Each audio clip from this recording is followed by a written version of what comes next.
Okay, this is a mercifully short video, but I just wanted to talk to you about drinking cups of tea. Why am I wanting to talk to you about drinking cups of tea? Apart from the fact I'm an Englishman, and of course, all we ever do is drink tea. That's not true in my case. Actually, I lived for 6 years in Melbourne, so I now drink coffee. The problem with qualitative research, particularly if you're doing qualitative research interviews, and if they're one-to-one interviews, is you can end up drinking an awful lot of tea. And it's because if you're interviewing people, sometimes you're going around to people's houses. You know, it's the thing that it's the place that's most convenient for them to have the interview conducted. So you go around someone's house, and there's a little ritual that we have, and most cultures have this, which is the breaking bread ritual, where you offer some form of refreshment to your guest, and together you either drink or eat, and it's a way of breaking the ice and making people feel comfortable with each other. And it's something we particularly do when we're meeting someone we don't know very well or who are a stranger to us.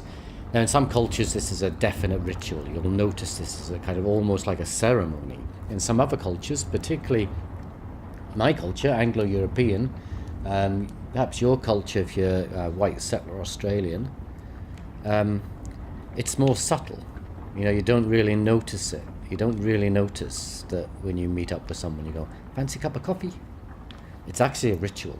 It's that bread-breaking ritual. Okay, so the reason why this causes a problem is that when you're doing qualitative research, you could have, it's usually best not to have more than 10 interviews in a day, but you could certainly have 5, 6, 7 interviews in a day. And every time you call round to a participant, they'll offer you a cup of tea, and your bladder will get full pretty quickly.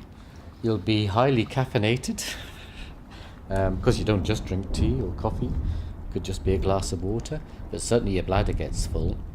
And then you've got that interesting position, which is you're calling around to people's houses, and the first thing you say to your participant is, do you mind if I use your toilet? And that's fair. I'm English, and you know, we're pretty prudish. We have problems with talking about toilet behaviour. That's why most of our humour is toilet related, because we're just too embarrassed. This is a way of confronting our embarrassment, to make scatological jokes. Anyway, the first thing you have to say is, can I use your toilet? And for some people, that's kind of like, ooh, makes them feel uncomfortable, knocking on a stranger's door and saying, do you mind if I use your toilet quickly? So yeah, cups of tea, watch out, because it's a kind of part of the thing of meeting strangers and breaking the ice, and it's a kind of way of making the person feel comfortable and you feel comfortable. It's a way of starting off a conversation. But yeah, it weighs heavy on the old bladder, I can tell you.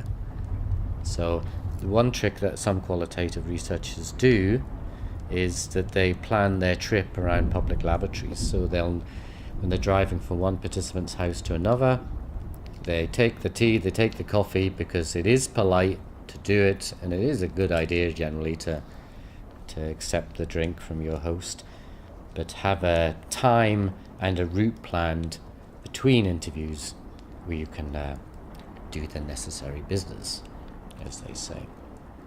So yeah, of course, you could just say, when someone says, do you want a cup of tea? Just say, no thanks, I've already had 5 cups. That's probably fine. But actually, taking that cup of tea can be a really good idea, because it makes us comfy. Something nice and comfy about sitting down and having a nice cup of tea. Right, let's stop now. I need to have a cup of tea. Until next time. Ta-ta.